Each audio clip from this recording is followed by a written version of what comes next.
All right, folks, good morning and good evening. So, welcome again.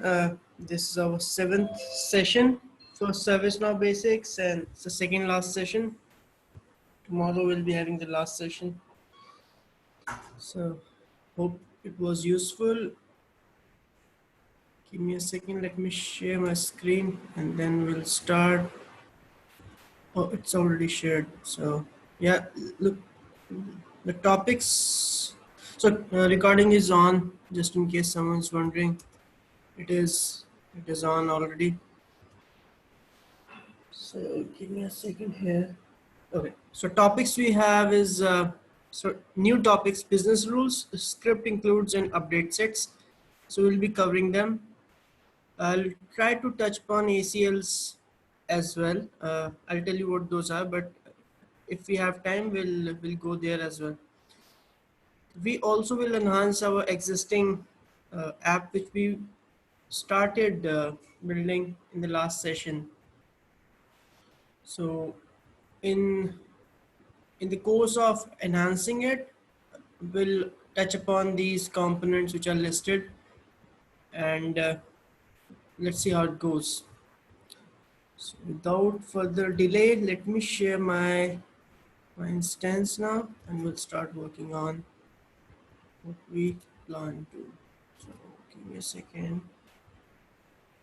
Hope you guys can see my screen. There's a lot of tabs open. I'll pull this one out. Let me refresh it.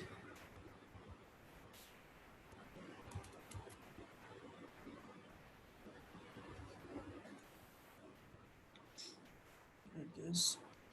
Let me open my instance. As I told you last time, the latest release is out. It's called Paris. It's so you can upgrade your instance to this version and make use of the latest features that they have rolled out.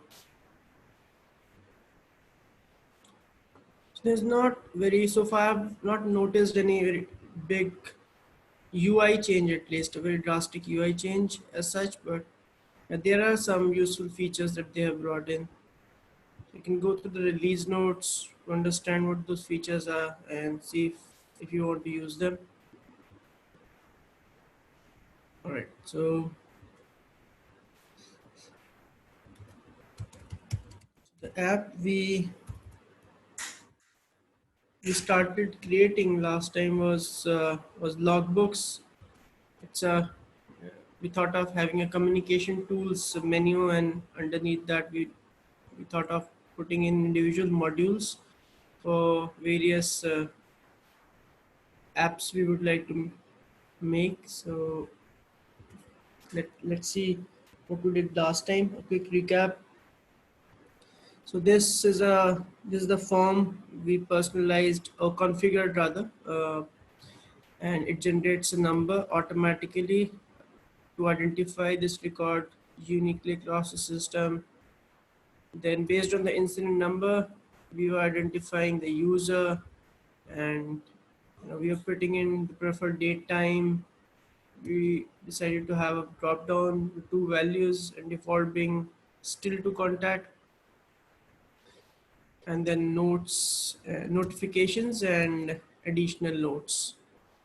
So the purpose of the app was to let service desk keep a record of whom they want to contact and when the time arrives, the service desk agents are notified beforehand about about their appointment with the customer. And likewise, when such an appointment is booked, the customer is informed about the same, that service desk will be in contact with them on a given date time. So they have scheduled a small appointment with them.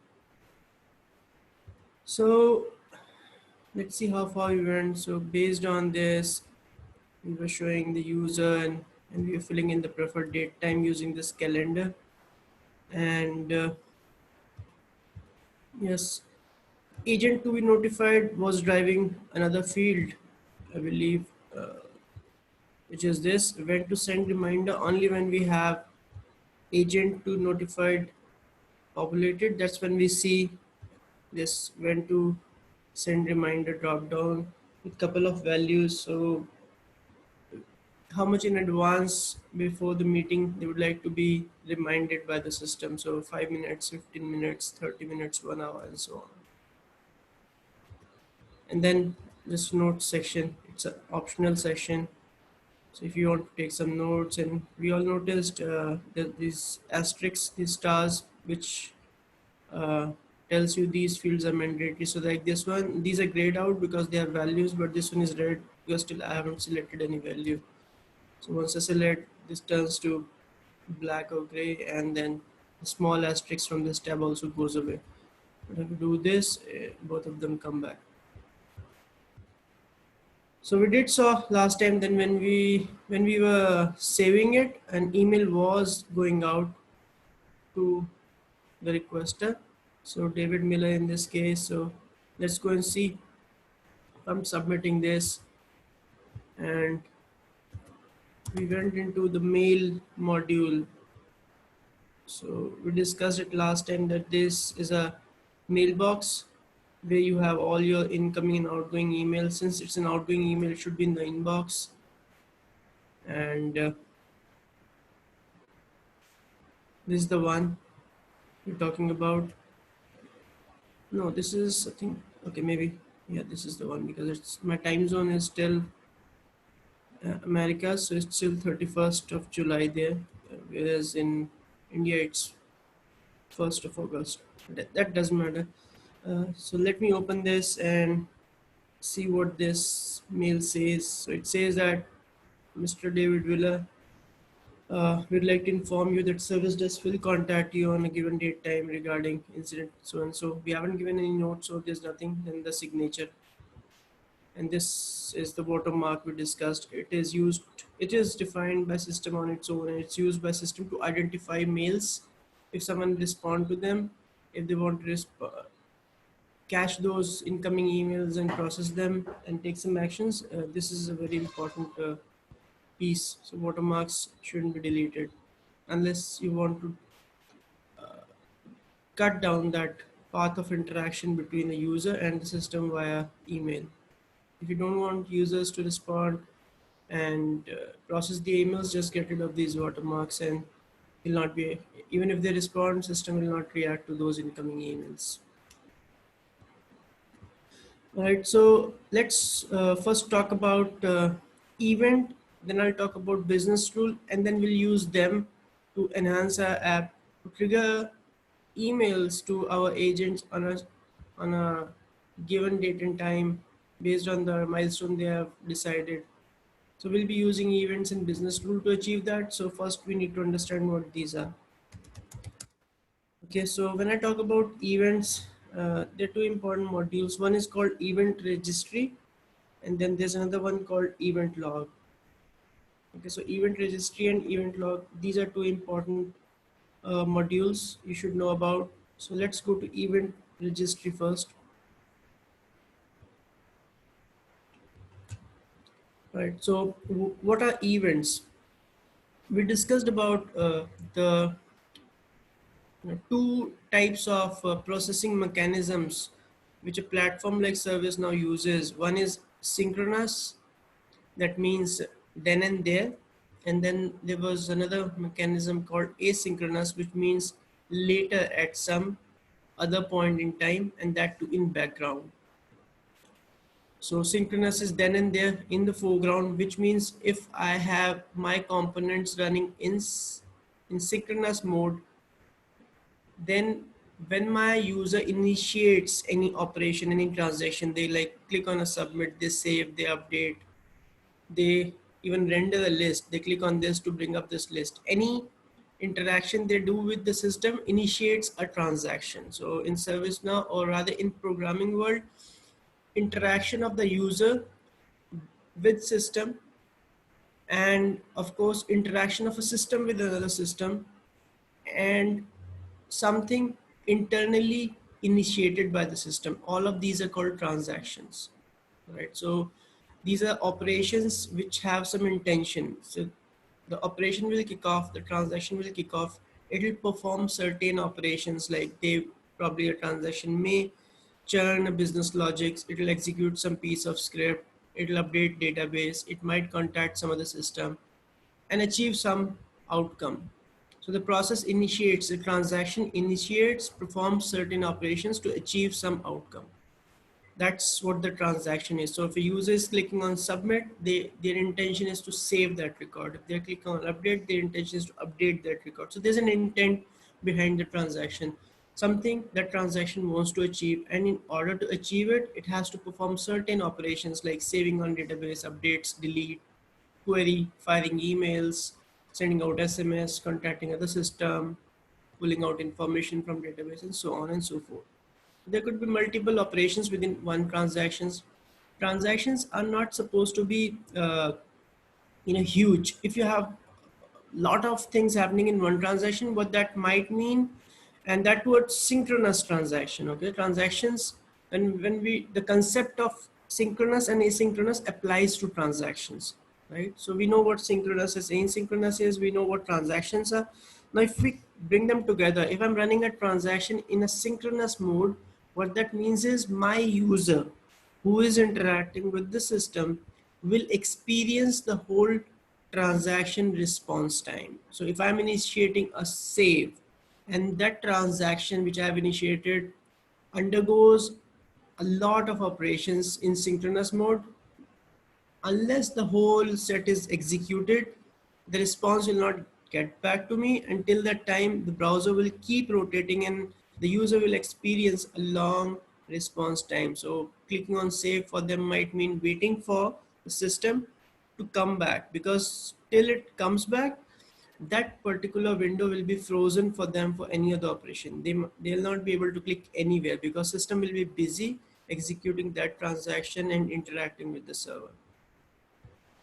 Though internet is supposed to be a stateless world where we don't have a direct communication line open between a browser and a server. So client and server, they don't have a direct interaction line open throughout, like we conversate over phone. If I call someone, I'm in connection with them. That's a hotline, that's a live wire on which I'm talking. But then SMS, you send out SMS, you send them and you forget them. It's like fire and forget. Okay, that's asynchronous. So example of synchronous in real world is making a voice call, talking to someone over voice and voice channel, and sending out SMS is an asynchronous transaction. So when you send out SMS, you're done, you forget about that. It gets relayed at some point in future with a slight delay of a couple of seconds, but it's not real time. You don't just send it, it gets delivered. It takes a couple of seconds based on how much load is there on the server, which is supposed to delay that SMS to the recipient. Similarly, if I'm on a voice call, I can't just say a word and then hang up and then say another word and then hang up. I can't do it. I have to be in a continuous touch with the recipient on the other end. So those are synchronous. So synchronous transaction need more infrastructure. They consume more resources. Asynchronous, they happen in background. Even if they consume more resources, the user don't realizes it because they're not bound by the experience of that whole execution. Are you getting my point? So if I have a synchronous transaction and I initiate that from the browser, I'll have to wait for the whole processing to occur and the response to come back. That for me might mean long response time, long wait times. We have seen sites where we request something and then the browser keeps rotating for a couple of minutes before it comes back. That's not a good experience. Sometimes we accommodate with that. The reason being, we know these transactions are heavy. Say for example, I'm pulling my live statement from a bank and I have given a duration of 2 years. Okay, I want 2 years of transaction statements on my two transaction on my statement, on my bank statement. I know it's going to take time. It's a huge data. So I will prefer waiting for it and I know what system is doing. But sometimes when you initiate a transaction, you're not aware of the load it might involve. You might have a bad experience. You might even quit from the system. You might try to refresh. You might try to close and reopen. So all those fancy things people might try to do to get out of that situation. No one likes a long response time. They want system to be lightning fast. They want them to just respond to them on a flash, in a matter of seconds, if not minutes. So now talking about events, how do they really relate to transactions and synchronous, asynchronous modes? Events are ServiceNow's way of executing transactions asynchronously.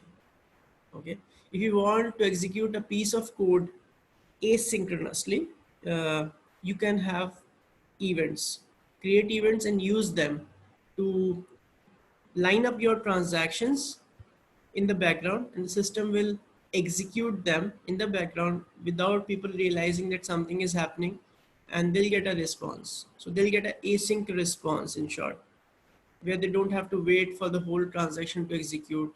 They can initiate it and keep doing whatever they would like to do without waiting for the response to come back. It's very important that we understand the relevance of events, and we use them wisely. If that doesn't mean I'll have all my transactions running asynchronously, because that's not how it really happens in the real world. You have to take that call based on your assessment whether you want this transaction to be synchronous or asynchronous. Okay, I don't want my voice calls to be asynchronous. There'll be a lot of breaks in between, and synchronous, they give you a very pleasant experience, because you feel like system is responding to you, it's in continuous touch with you, it's interacting. Interaction is bi-directional. You want something, system provides you that. You request something else, system gives you back. System requests for something, you provide those inputs, and then you get an output. So you want that to be interactive, you want it to be responding then and there. Most of the time people want that.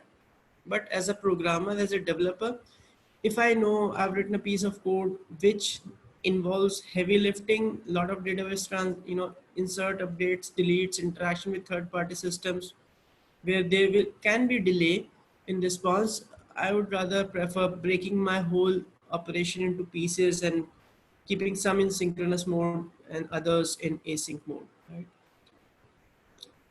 An example which we saw and we didn't realize actually that we are doing async transaction was triggering of email.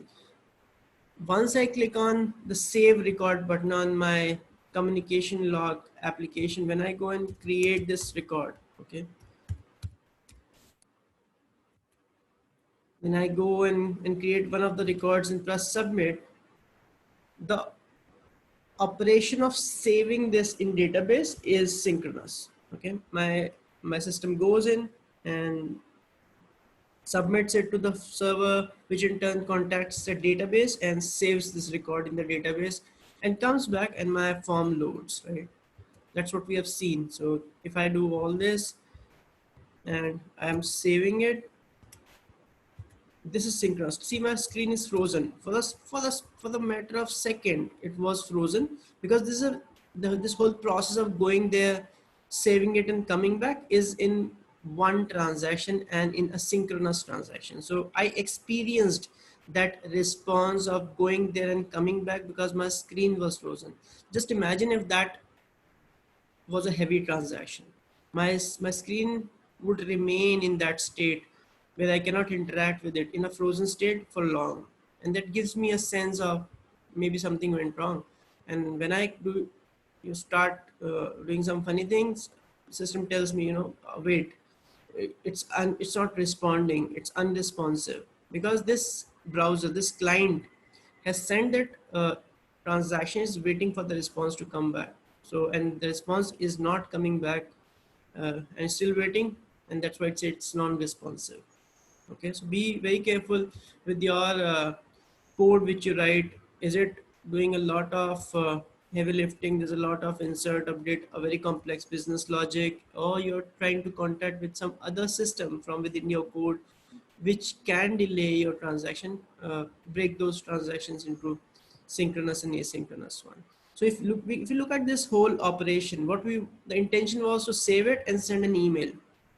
So saving is has been considered as a synchronous uh, part of this transaction, but sending out email, that has been broken down, that has been taken out from this transaction.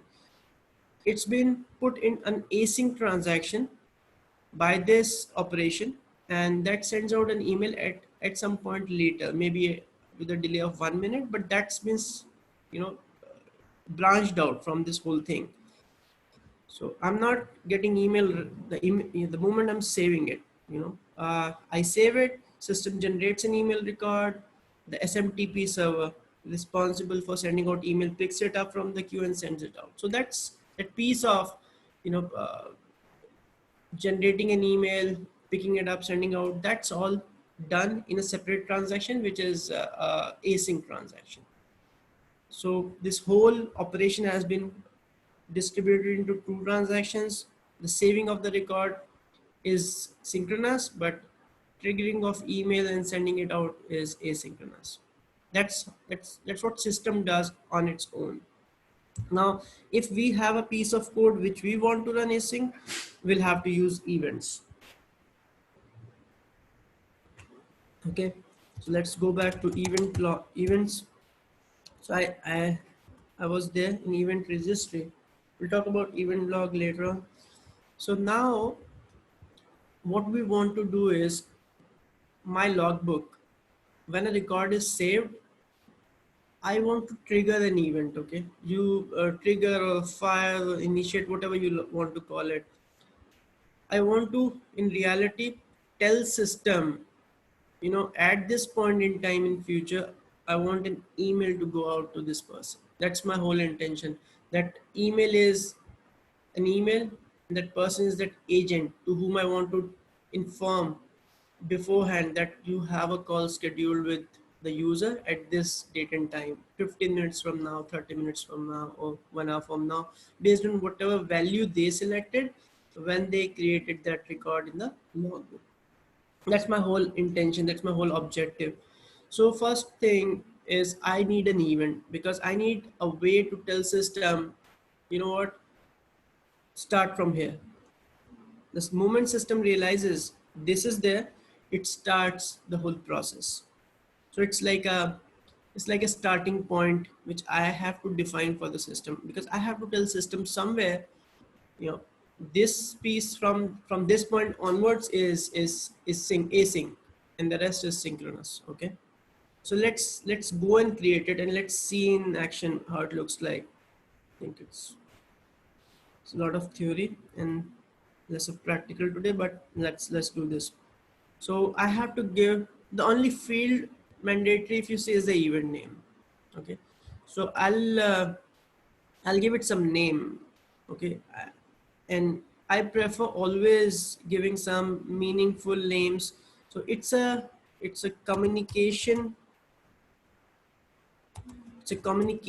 app related and logbook module related. Okay, communication.logbook. That's my way of naming them, because that helps me identify from where actually these events might trigger when I go to event registry and just see this event name, because I don't, somebody else who might work on my instance as a developer, they might not know why I created this event. So I have to help them with some standards so that it helps them understand. So if that guy is onboarded in my team, or they are working on the same instance, and we all agreed that whenever we create an event, the first two you know uh, parts of the event name will represent the app and the menu and the module, the app or the module, whatever you want to call it.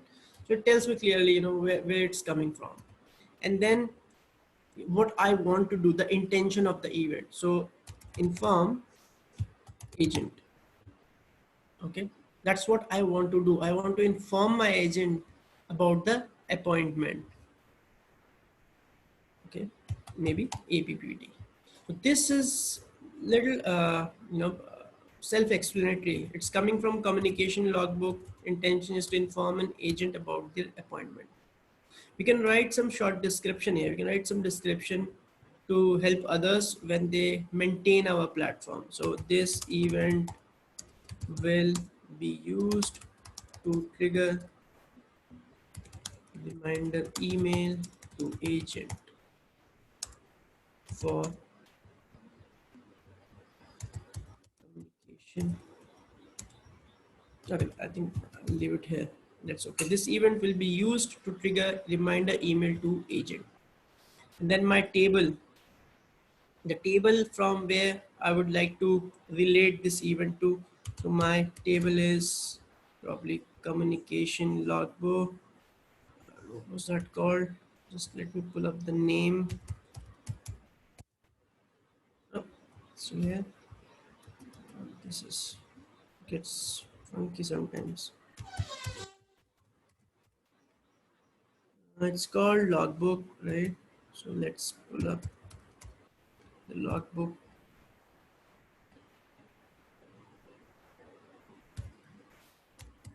Yeah, it's there. Okay, now fired by. Okay, this is a free text field, right? It has no relevance programmatically whatsoever. It's just a text field, but giving some value to this again helps somebody maintain our system and they know from where this event will be triggered. Okay. So I am creating this small, starting point, but I'll have to trigger it. I'll have to trigger it's like a coin. I have to toss it. I have to toss it from somewhere so that from that point onwards, something starts executing. So generally, we fire events from business rules. In fact, you can fire events from any server-side scripting. So whether it's a business rule or the other server-side components like script includes, okay, you can fire them from there as well. You can fire events from workflows. So workflows we haven't covered yet. Tomorrow I intend to cover that. But from within workflows, you can also fire events. So there are various places, but more or less all of them are server-side components from where you can trigger or fire an event. So telling someone here by just writing that business rule name or the workflow name and telling them from there I'm going to kind of file it will help them maintain the system if at some point they face some issue and they want to debug or they want to enhance the whole behavior of the app. Still understanding these components, their purpose and their link with other components does help.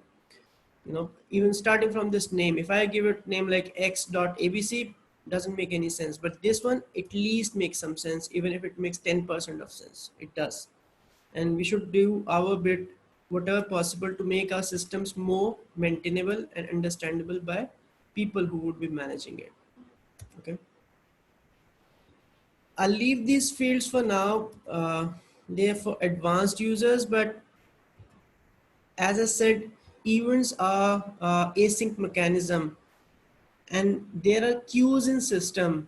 Queues is the way of for the system to line up these events or async processings in a first in first out order. And like a queue of people standing on a ATM machine, and the first one gets his turn before others to take out the money. Once he's done, the second one gets a chance, and so on. So queues are systems way of lining them up in a first in first out order. Okay, but at the same time, there are exceptions where we can tell, okay, this fifth man standing in the queue, no matter what, but whenever this date and time arrives, he gets to get his chance. Maybe he's pre-booked something, and we want his turn to come when that date and time comes. So he's still there, but he'll not get his turn. Even if he's the first person in the row, he'll move back until and unless that date and time comes when we have committed him to get his chance to pull out the money from ATM. Similarly, we have queues in system. You can have many queues and based on your purpose, but generally I've seen people using the default queue of the system. Default queue gets into play if you specify nothing here. If you specify something and create such a queue, system will queue these events. In that queue, it will put these events which I trigger from my code into that queue, and then you'll have to create other components also, like events processor, to specifically look at this queue and process events which are lining up here. So that's an advanced concept of having custom queues and processing them, because you need more resources to kind of process custom queues. You need separate worker threads and other advanced concepts. So we'll not go there. For the sake of our example, I think this much is okay. I'll submit it. I'll copy this one and I'll submit. Okay, I've copied the name of the event. So my event is now created. I'll click on all because somehow there was this filter. Probably I chose the register. I just typed in the event and then picked up the module under the performance analytics app, which kind of filtered the events made, specifically meant for performance analytics app. But if I go in and click registry, my event registry comes with this all option. So there's no filter, everything I see. I'll sort it by descending. So my event should come at the top like this. So now I have this event, and let's go and use it.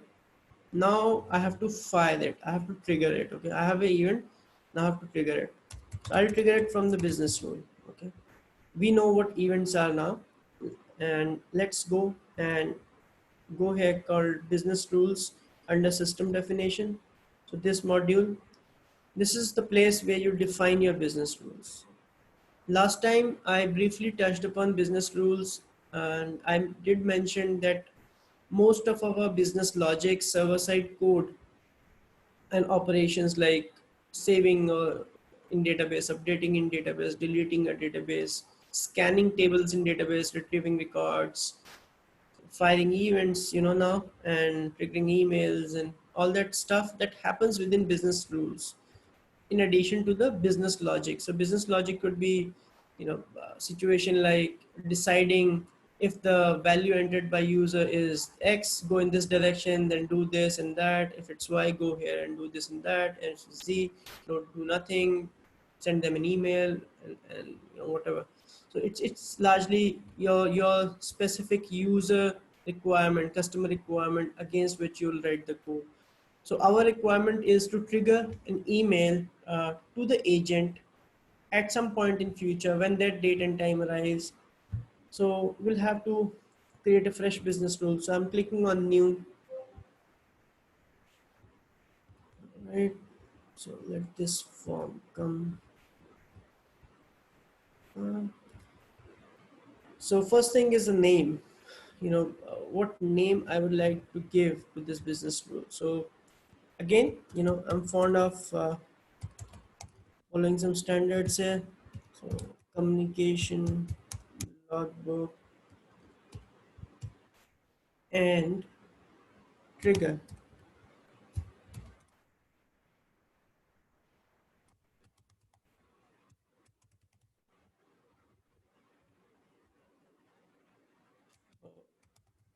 It's got a limit here, so I'll kind of bring it down a little bit, so like this. So maybe that's my business rule, that's my name. You might prefer giving it another name, like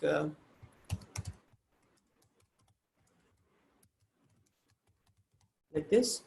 Both are okay. Depends what your standards are, what you have defined your standards to be for the name of business rule. And everybody should follow that. Everybody who's using this instance for development should follow that, so that we are in sync and the code looks better than we're just giving random names. Now, what do I want to do? Which table this business rule will work on? So it's my logbook table, because when a record is inserted on this table, that's when I want to queue a event in future for my email to trigger to that agent at that point in time. Okay. Queue event for future consumption.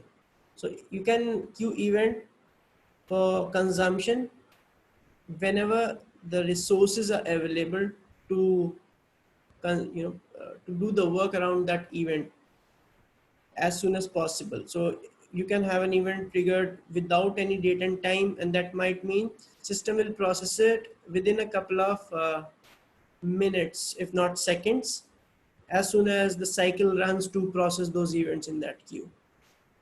Still they're asynchronous, but there'll be a delay of like less than a minute sometimes, or maybe a couple of seconds only. So system, based on what your system settings are, which defines when the system will look at that queue and pick up the first event from there and process it. It is async, but there's a delay of like 15-20 minutes to 1 minute, 15-20 seconds to 1 minute. But then there's another way for me to tell system, you know what, don't process it now, don't pick it up. Pick it up at a given point in time in future, on X date at Y time. That's when I want you to pick up and process it. So you can have events queued for processing now, and you can have events queued for processing in future, right? So now what else do I want to do? I want to run it on insert, so I'll check this box. Okay. And what do I want to do? My agent to be notified should be true, right? It shouldn't be empty. Is not empty, right? Is not empty, because we saw that if people might choose to not notify an agent, maybe they'll, because I don't know if that field is optional, right? This field is optional. If it doesn't have a value, because this will still be saved, this value will still be saved along with this record, just a blank value, but that will definitely trigger that business rule, because it's an insert on that table.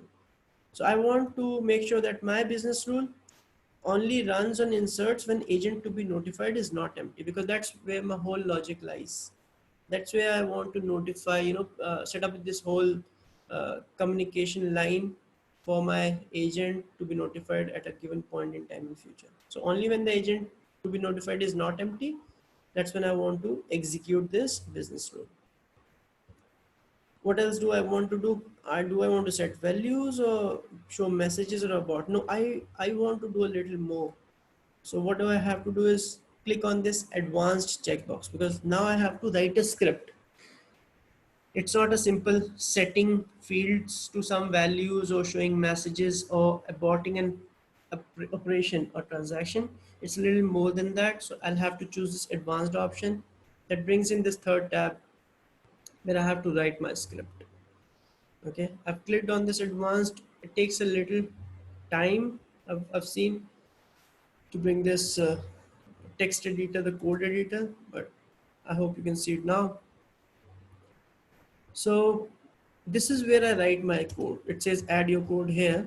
So obviously, I'm supposed to write my code here within this function. I shouldn't be deleting this and writing my code. I should always write within this function, within these two curly braces, this top one and the bottom one. In between this, I should write my code. I should not delete it, because that's a bad idea.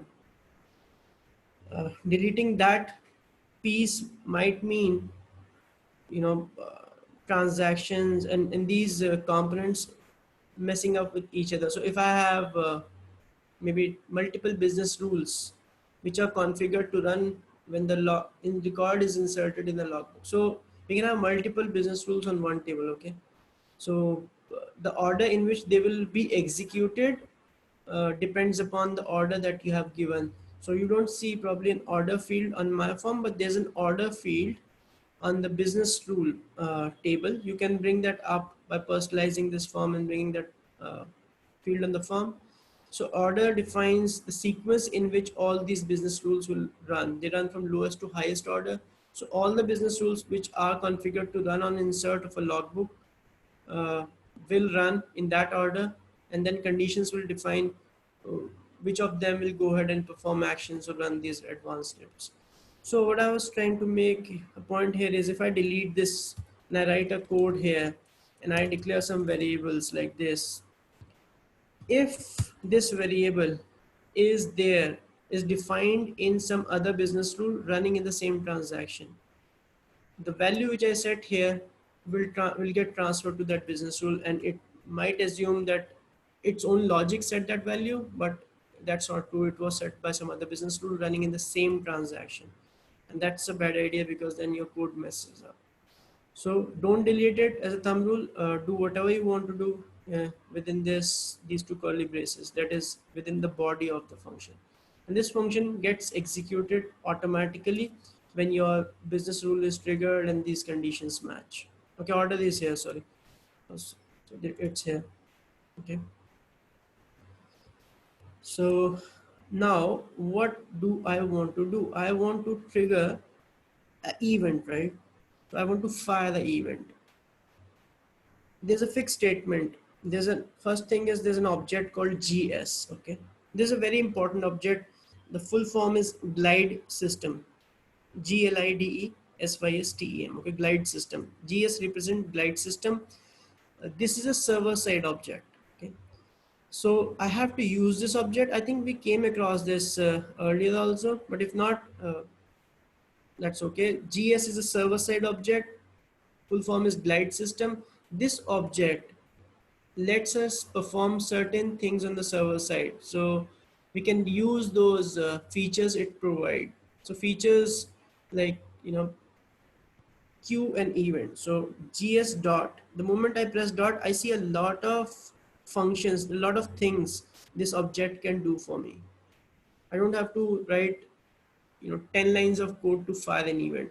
That is hidden within this function called event queue.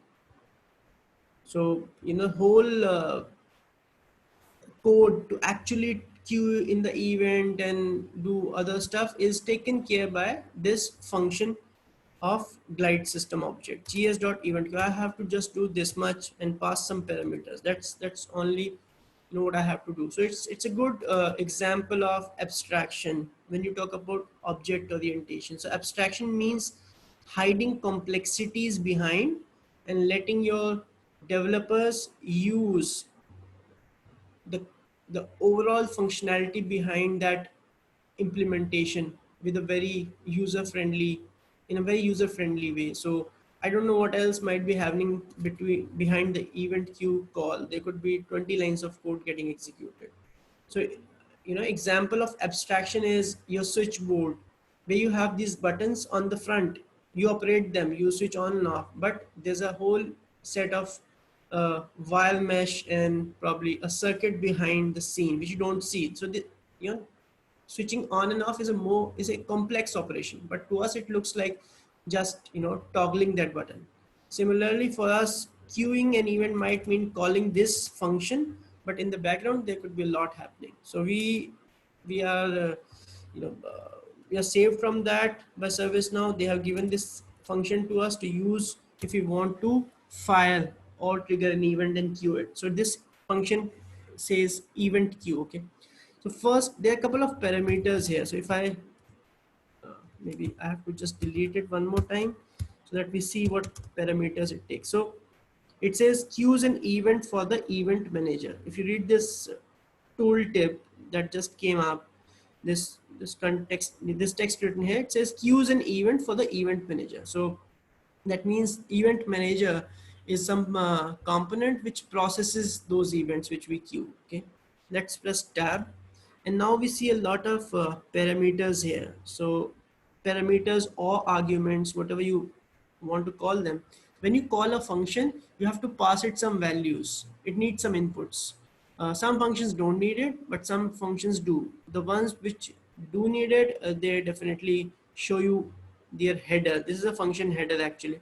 So it tells you what parameters it needs. So it needs name, which is an event name. It's a string. That means you have to pass it in double quotes as a string, as a set of characters.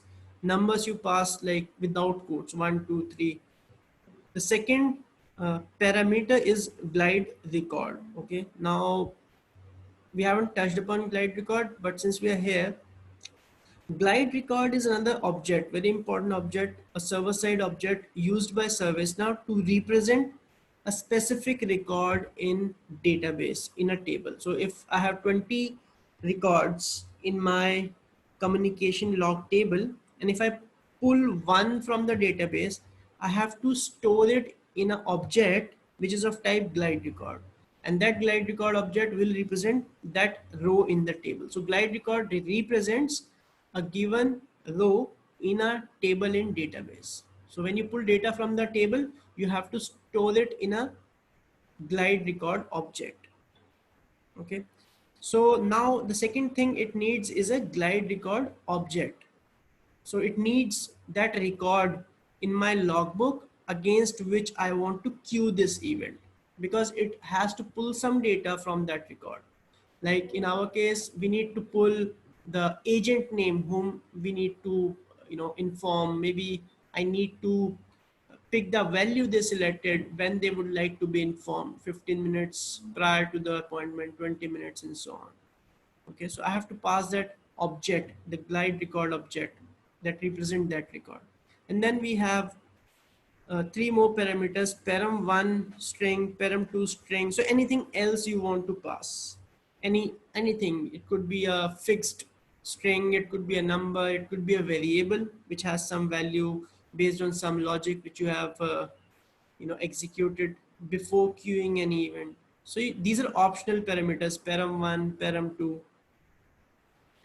And the last one is queue. Again, in which queue you want to put this event. So one way of telling system which queue the event should go to is while creating an event in the registry. So if you remember, when we creating the event in the registry, there was this field called queue.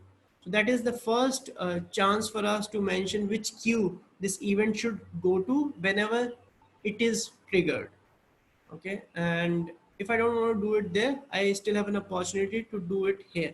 In both cases, if I don't specify any value and there's nothing in that registry and nothing I pass in here, the event goes to the default queue.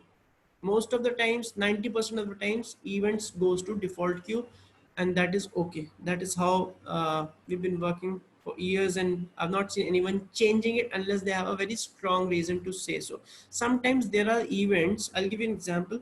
Sometimes there are events which are very frequently fired. Okay, very frequent events.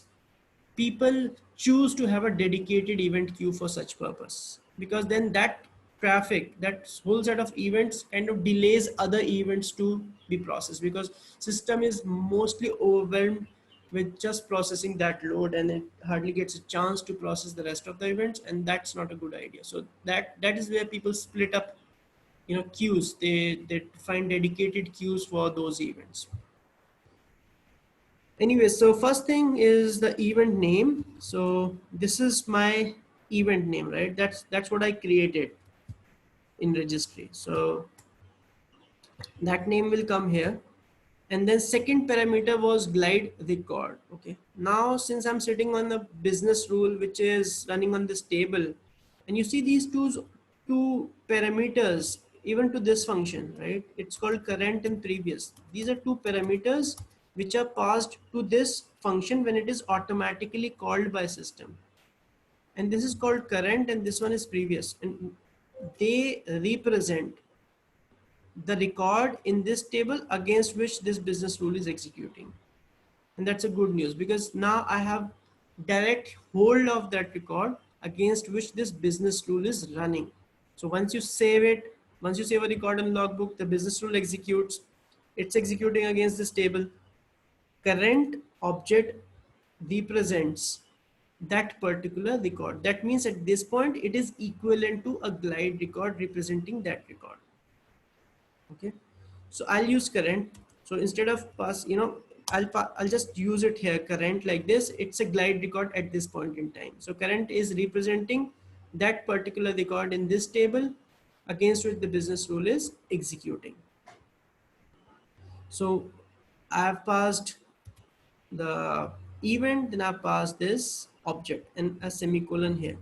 That is all I need, right? That is all I need to queue this event. Let's save this and see what happens when I save a record in the communication log. Uh, we need to see whether this business rule fires, and if it does, then this event should queue up somewhere in that queue, in the default queue. How will I check that? So again, let's type event here, and at the bottom, if you go and see this event log, so first was registry where I went in and create an event, and then there's log. I'll open it in a separate tab. Okay, I'll open it here. Now look at these, these events. There are a lot of them which system is triggering for its own purpose. And there's this queue field, and processed, and param1, param2, table, how much time it took. There's one important field I'll add. It's called process on, and then there's one called state. These are important fields. I'll I'll put it here, okay, like this. And I'll sort them on the created in a descending order so that the latest events come at the top. Look at this event which system has put in here. So this is, it's going to a dedicated queue. Look at this. It's going to test text underscore index queue. This one, the second one is not going to any specific queue. It's going to the default one, but this one goes to a specific queue because text indexing is a huge effort for the system. They have to look at all the tables and look at the columns which are indexed and index them so that queries to those tables on those fields are efficient. So text indexing is the ServiceNow's internal mechanism to kind of fine tune your database on a regular frequency so that queries to tables in the database are faster than than before. So anyways, we see this event log. The state field was important because it tells us whether the event has been processed or not. So there are possible values like processed and ready, and I think there's an error and a couple of other states here. So transferred, but will not worry about them. Just I want to tell you that when an event comes in here, it's in ready state, and when it gets processed, it moves to process state, and if anything goes wrong, it goes to error state. Okay, that's important for us to understand. And look at these timestamps, right? It was queued. In fact, we have to, I'll keep these three dates together. So created, process on, and then processed, right? It's important that we understand what's happening in the system. What are these three dates? So the time when this event entered the queue was this. This was the time, the first one created. The point when the event was triggered was created in the queue. So it was like 21 hours, 04 minutes, 36 seconds. Let's take a second example because we have values in all three columns. So 21, 04, 24, that's when it entered the queue. And that's when system said, okay, this is when I want this to be processed. So it gave a sign to the system, you can go ahead, pick it up in your next cycle of event processing, and just process this. And look at this date time. It is 6 seconds from the process on. So process on says 24, this is 30. So after 6 seconds the event was processed. So probably it got picked at 25 or 26, and then it took another 2 or 3 seconds to actually process it, and this is when it got processed. So when it got created, when we want this to be processed, and when it actually got processed, whether it got processed or not is this field, state, which tells us this is the event, and these are the values which we probably pass in param1, param2. In our case, we are not passing anything, so it will be blank like this. The table on which this event is based, queue it is going to, and how much time it took to process it. And I think it's in milliseconds, right? You can see the tooltip. So in milliseconds, how much time it took. If there's an event which is taking too long, the value is huge, then you need to think of what that event is doing, because that's probably consuming a lot of resources though in background. Okay, So now we have this event, we are firing it. Let's pass two more values so that we can see. uh, let's say sample param 1 value, sample.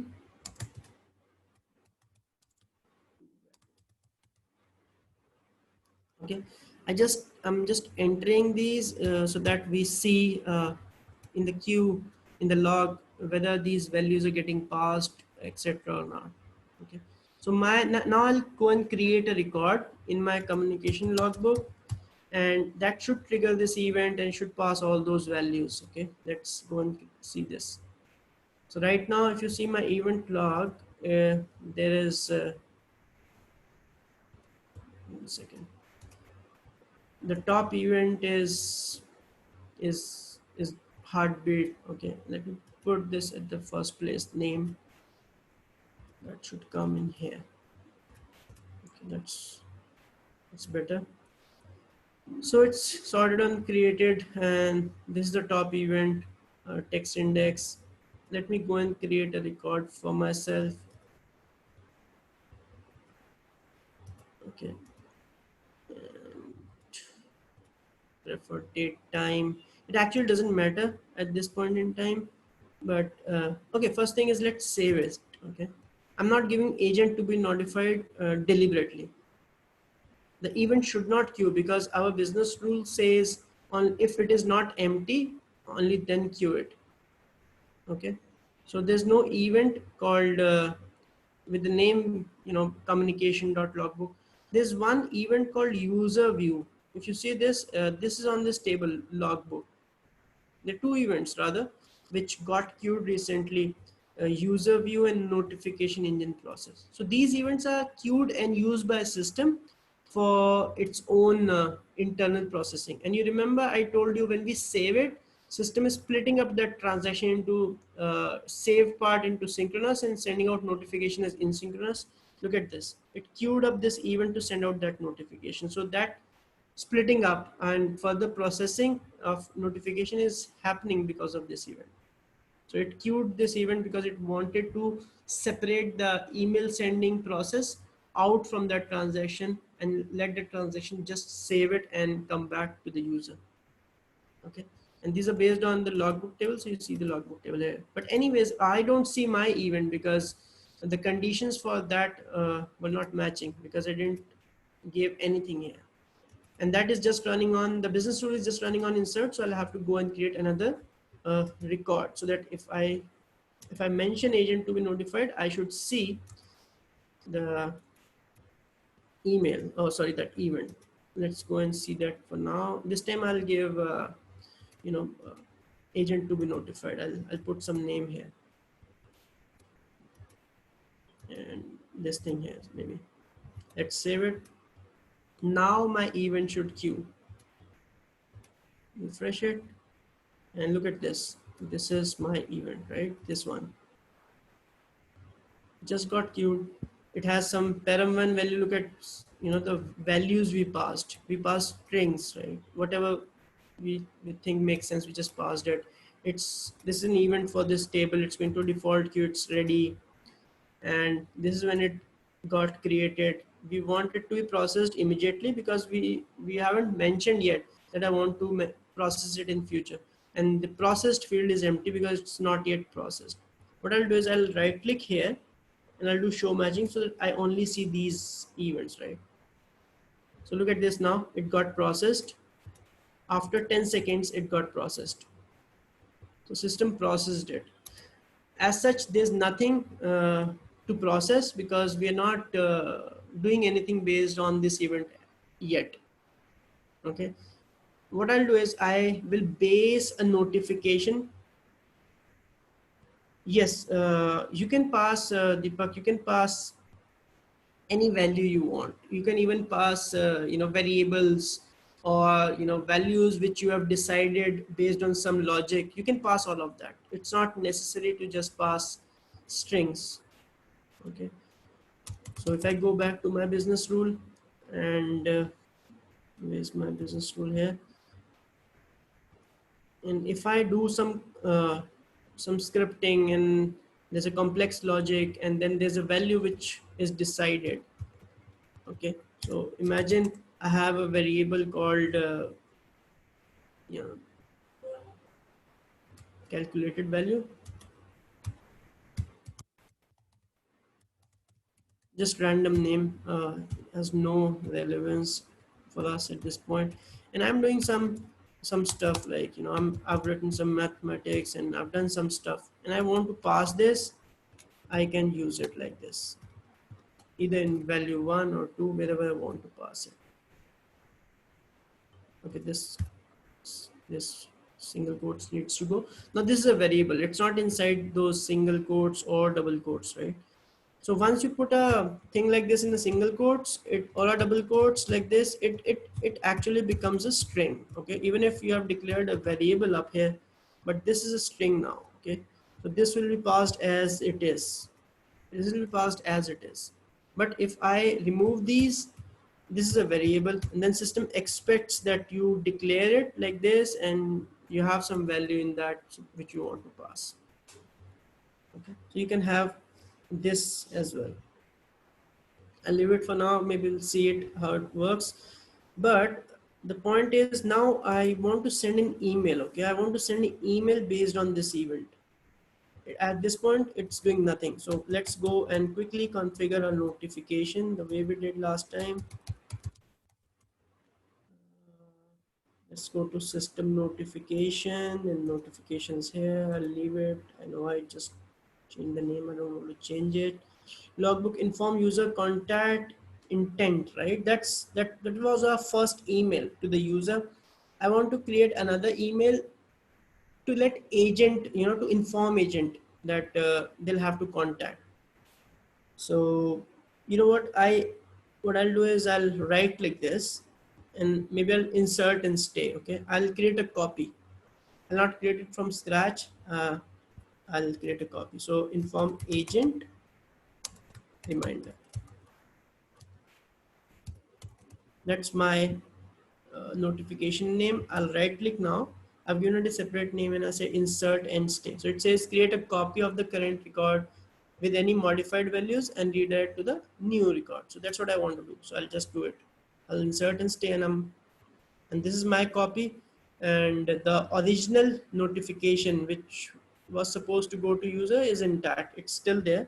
So if I go to notifications, you'll see two of them now, the one for the user and one for the agent. So I have created a copy because I want to do it fast, and I think it makes sense. I'll create a copy. You might choose to create it from scratch. It's up to you, because my table and everything remains same.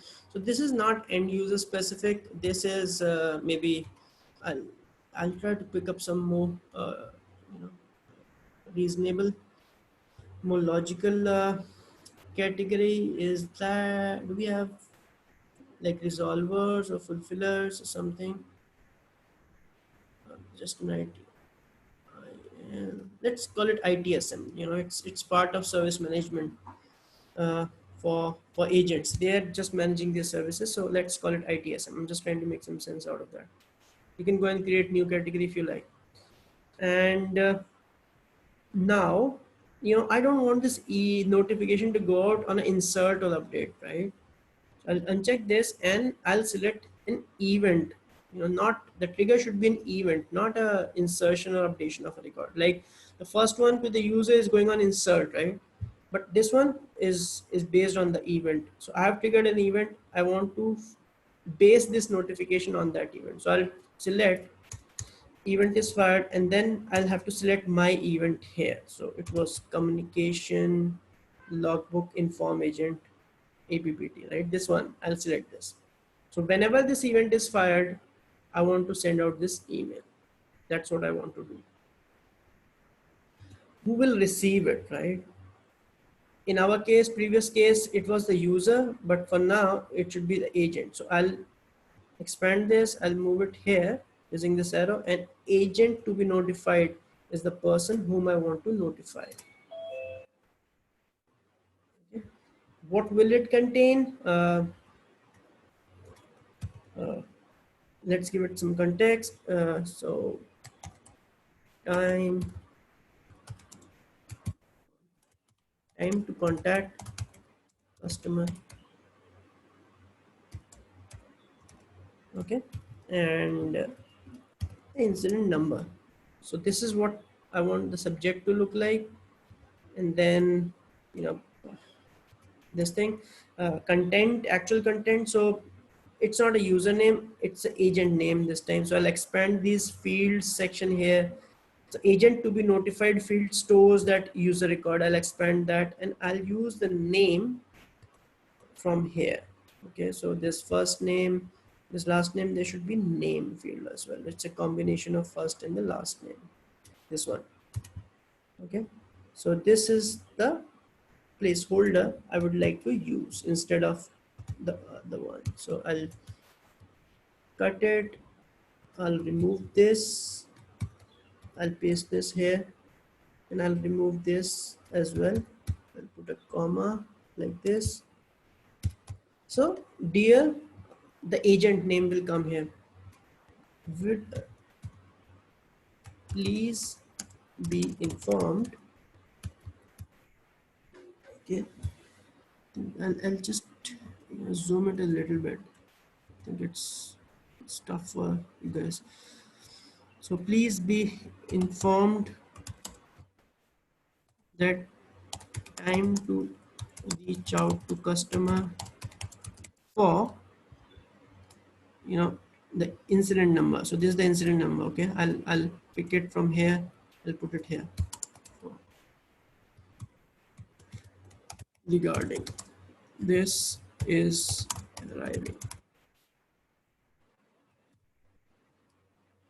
and maybe this time I'll say preferred date time was this, and any notes, and I'd like to bold this. Okay, this is how I want my email to look like. Okay, I think that's fair for now, and let's save it, and let's see if it triggers, and this one will also trigger uh, upon saving, because right now my events are getting queued for processing as soon as possible. So in the now time and space, not in future. The last part for us would be to tell system at what point in time in future I would like it to be executed. Okay, but let's see if this much works. Okay, so my events, there's just one which is processed already. Let's create a new this thing. Like, pick up this and pick up that. Agent to be notified, and this, and let's submit it. Let's go refresh it. So my second event is in here, it's in ready state, not yet processed. Look at param1 is still string, and param2 is the value of that variable.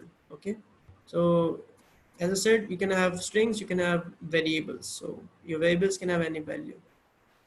And let's see if it is processed. So it is processed now, and let's go and see if there was a mail that went out to the agent.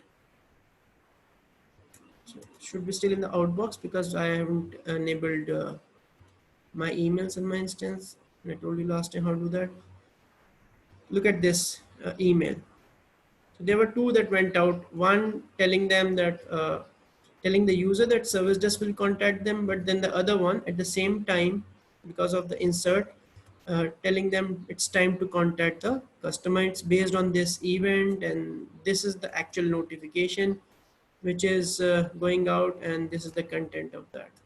Let's see if the content is what we expected it to be. Dear, name of the agent, please be informed that time to reach out to customer regarding incident is arriving, and preferred date time was this, and thank you.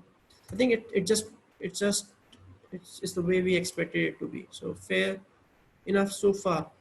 Now comes the last piece, to schedule it for future consumption. Right now it's getting fired and it's getting consumed then and there.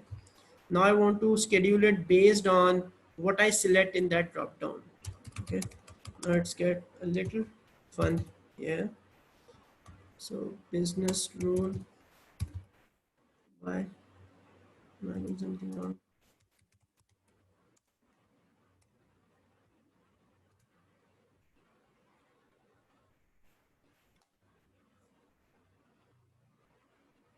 Okay, and I'll open my form also, because now I need to make use of some fields and their values.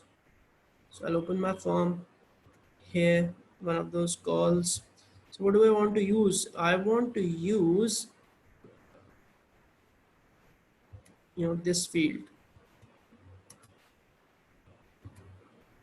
Okay, and I want to use this field because this will determine when they would like to be contacted, but this determines how much in advance of this date and time we want to inform this person. So if this one says 20:29:54 on 31st of July is the preferred date and time, and this one says 5 minutes, that means at 20:24:54 we want to notify this agent. So 5 minutes before this date and time comes, that is when we want to notify this agent.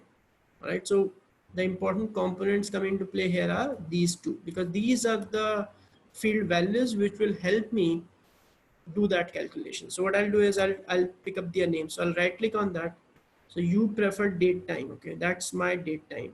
So this is the field. So I will copy it and I'll keep it somewhere here for now. So I've used these two lines, two slashes, because that is a commentary. So having forward slashes in two forward slashes before any line tells system that it's just a text, you shouldn't be executing it. It's not a code that you should execute like this. This is a code to execute.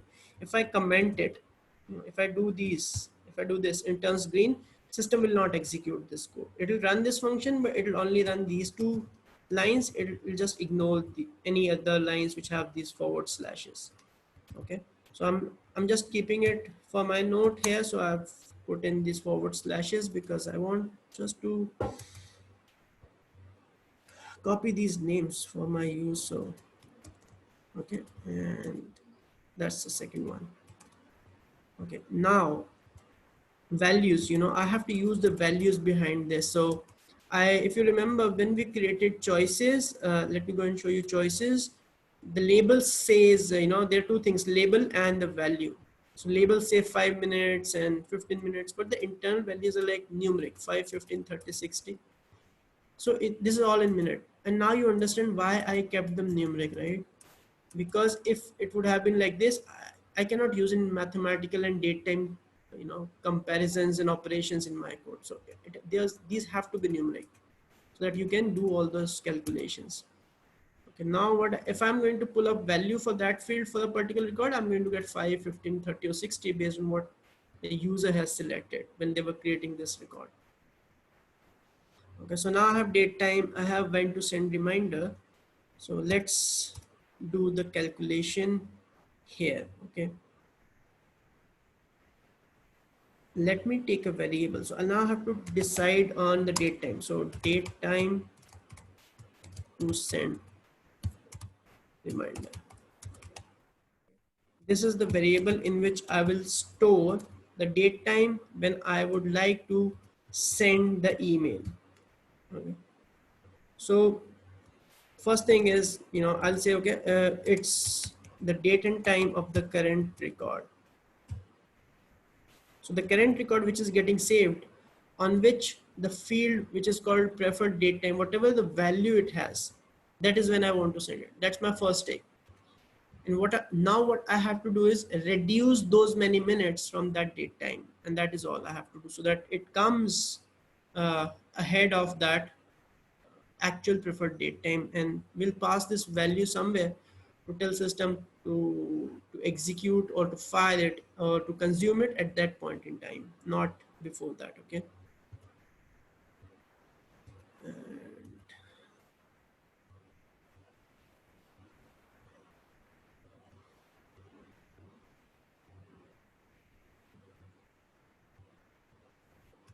let me copy paste this code from my this thing. So in the interest of time, I'll quickly copy paste it. I've already written it. So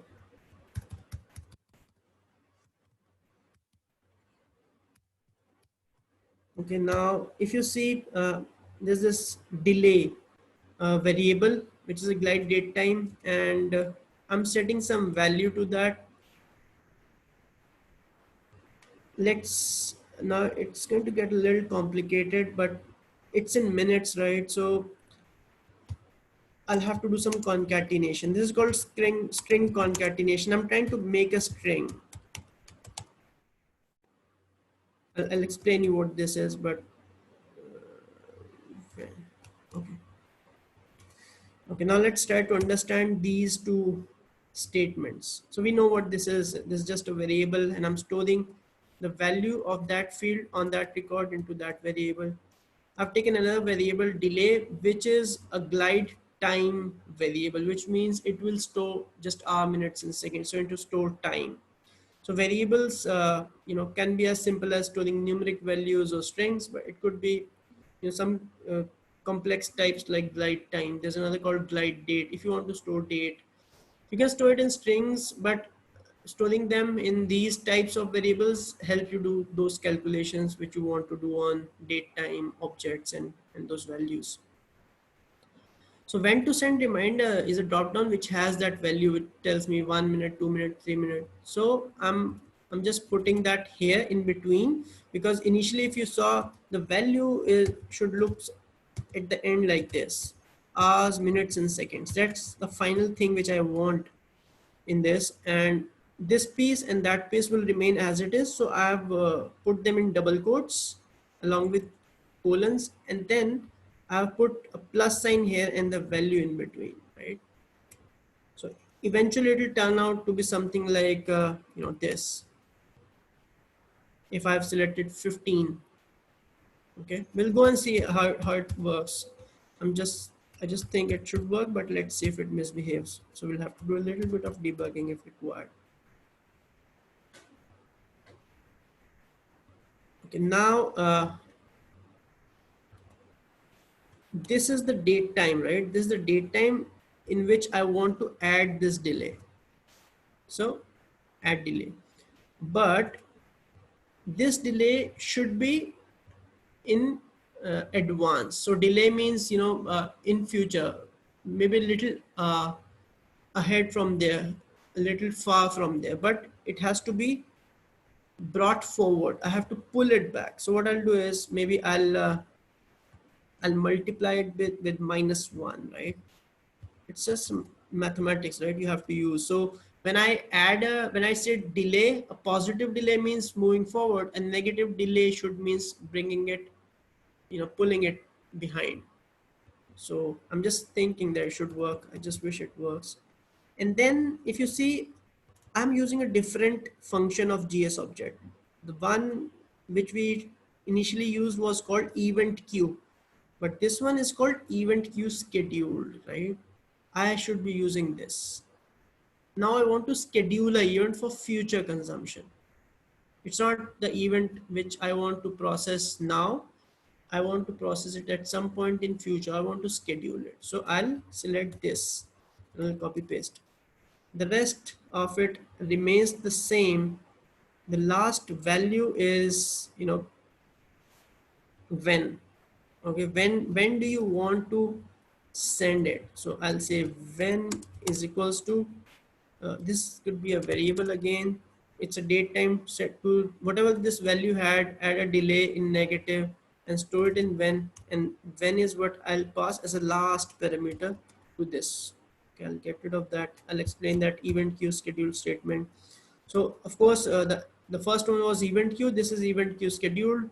The first parameter still remains the same. The event name. Second parameter remains the same. The glide record object. Third and fourth parameter are still param1 and param2. And then there's an additional parameter, the date and time when you want this event to be processed. When. Okay. Let's save it and see if this works at all.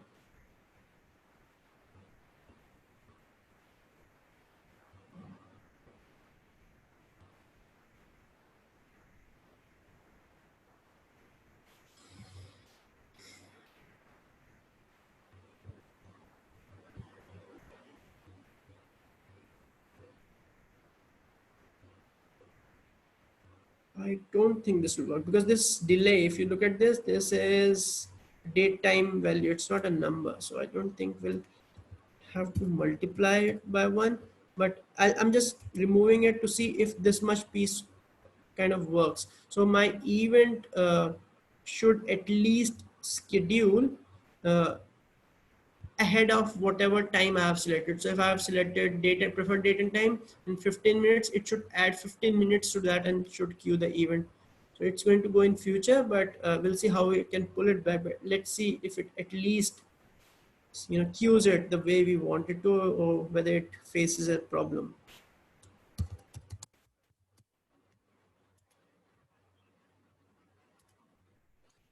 Right now, I just have two events. They both processed. Come on. Mhm.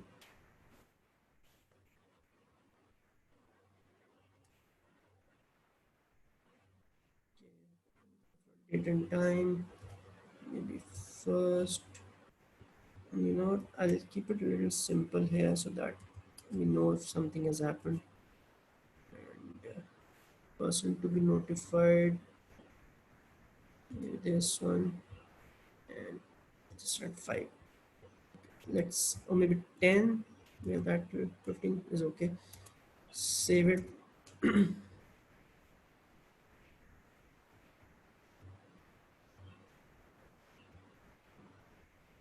I think something went wrong.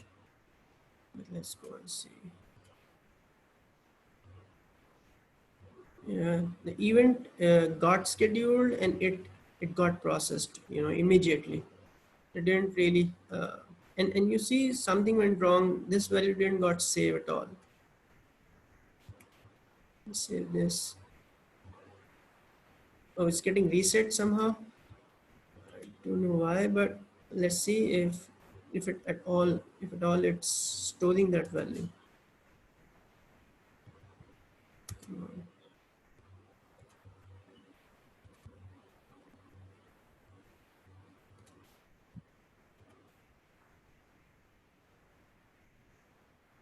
Yeah, it is at least storing these values.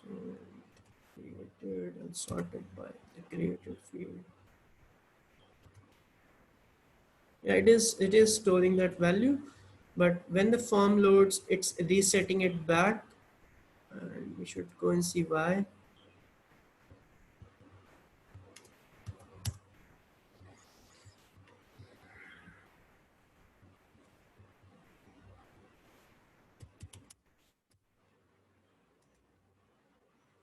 Maybe something we did with this field, because if you notice, it does load with some value and then it gets reset to none, right? Probably we wrote something,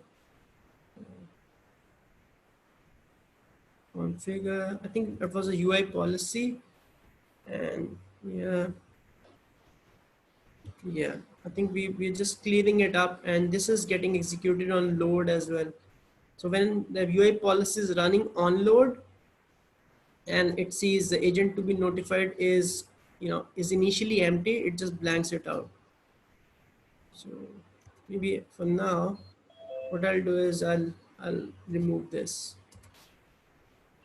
And these are the things which make you believe, this will not work. Maybe I'll have to go in advanced section and write script to control such a UI policy.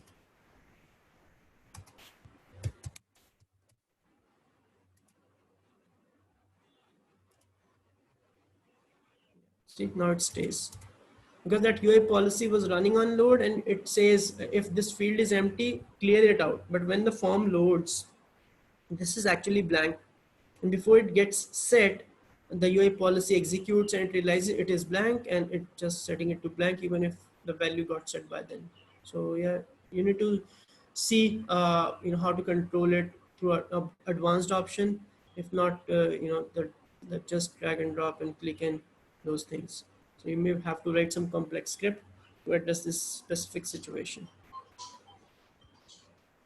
But anyways, we our event is not getting scheduled for the process on date.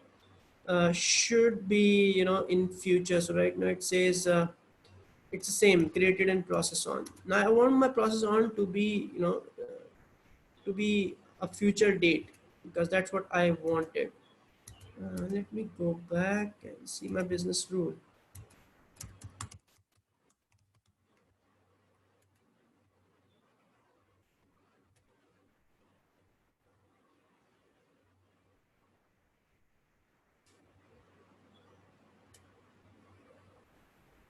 Okay, let me do this. You know, let's forget about all this, and I'm going to use this straightforward, right? Maybe the date and time, I'm selecting preferred date and time. Exactly, then I want to inform. At least we'll get to see if the event is getting scheduled for processing on that date and time. Okay, we'll leave the mathematics for now and see if our event queue schedule works or not. Okay.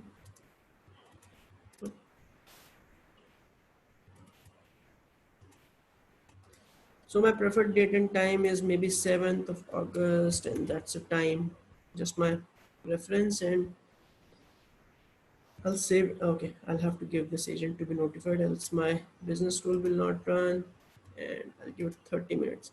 So ideally, my process on date should be 21:30 on 7th of August, right? It shouldn't be the current date and time like the way it's happening for all this. So if I load this now, so look at this. It at least, you know, it's 7th of August. So this is when it got created. But now I want to process it in future on 7th of August on 21:00. That's my date and time, because we haven't done the mathematics to add or delete 30 minutes from there. But at least now you can see I've scheduled it for future. It will stay in this ready state. System will not process it. Okay, till this date and time comes. When this date and time comes, system is going to pick up, process it, and a notification which we created based on this event will go out. Okay. Interest of time, I'll leave that mathematics, you can do it on your own, but the whole point of this exercise was to explain what events are, what business rules are, and how you have used them, how we queue events, how we queue them in future. Let's go back. So yeah, I think we covered events, notifications, and triggering of event business rules. We're still left with script includes update sets. Maybe we'll cover them tomorrow. Otherwise, it's going to be a very long session.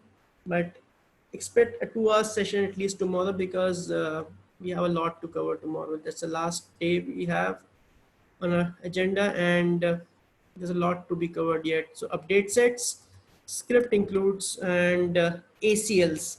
These three things, along with the sample request and workflow, is what I want to cover tomorrow. That's a lot, but let's see how far we can go. I'll try to pull it off within 2 hours, and hope we do that. But guys, thank you very much for being patient and listening to all this, and hope this all makes sense, and it gives some value to you as well. All right, with that, I'll go into chat to see if you have any questions. Okay, I think it's just uh, how Abraham Lincoln field agent to be notified. So we wrote that client script in the previous session, where we pulled up the name from the assignee. And I think we didn't pull up agent to be notified. We pulled up the user, and that gets populated based on the incident. Abraham Lincoln, how it got filled, probably I selected, or I just selected from the shortcut. So it's not getting auto filled as of now. So if I go and create a logbook and create new, I'm pressing create new here. If I select this, my user field, it does get populated, but agent to be notified doesn't get. Maybe I just double clicked it and selected it and you didn't realize. So it's not getting auto populated. We didn't wrote that code to pull up the assignee of the incident and bring it up here. I think I said you guys can go and try that, because we already done a similar thing of populating user field based on the caller of the incident. Okay. So that was one question. If I have to rename the business rule later as per standard, will the change be reflected automatically? Or I again to push them? No. you make the changes, and that's it. Tomorrow we'll see how we capture them in update sets and move them across from one instance to another. But for now, all you need to understand is you can always rename a business rule which you have created in past. There's no restriction to that.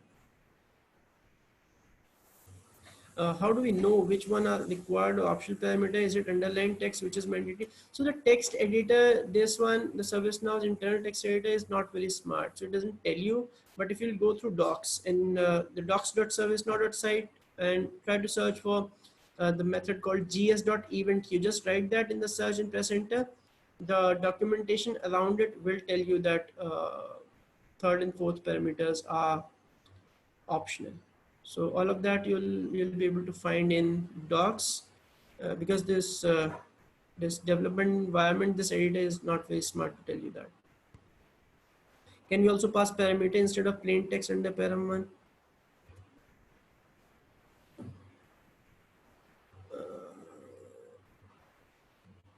I'm not able to understand. Maybe you're just saying string and a variable. Yeah, you can. We saw that. Okay, you answered last one. Yeah. So we can pass variables. We can pass strings. It's our choice based on what we want to do. All right, guys, I think that was the agenda for today. We still have a couple of things pending, but we'll cover them, as I said, tomorrow.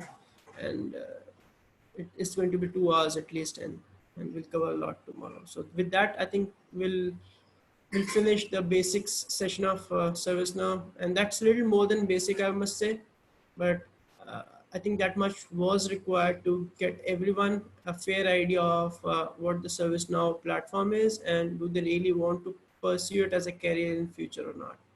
But hope it's of some value to each one of us, if not a primary skill which we want to groom in future. All right, guys, with that, I'll close the call for today. Thank you very much for joining, and have a nice rest of your day.